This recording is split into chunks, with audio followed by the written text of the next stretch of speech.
Ces menhirs sont situés à environ 1,5 km au nord-est du village d'Afonso Vicente, sur une petite colline. Ils sont accessibles aux visiteurs par une piste un peu défoncée et font partie d'un projet de valorisation du patrimoine archéologique local. Seuls 2 des 3 menhirs sont réellement accessibles.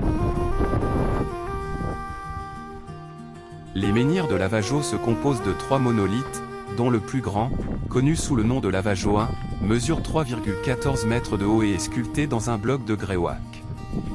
Ce menhir présente des décorations variées, comme des rainures longitudinales et des cercles, ce qui lui confère un aspect plutôt phallique.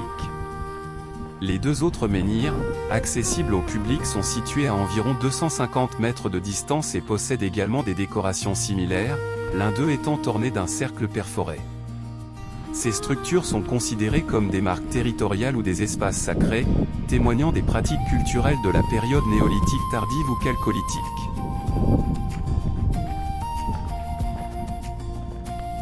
Ces menhirs, lors de leur découverte par Antonio do Nascimento, João Luís Cardoso et Mario Varela Gomes, étaient couchés.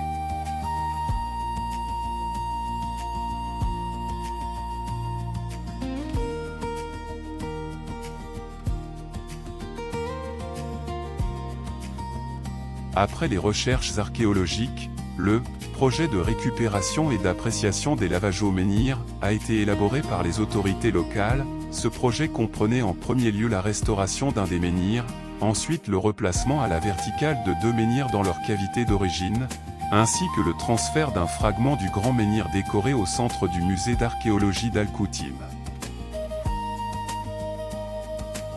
Au sommet de la colline, un vent fort soufflait en rafale et a rendu le vol du drone Potensic un peu délicat.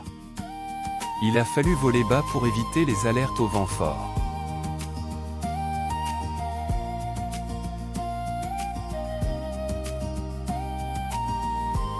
Sont fous ces Portugais.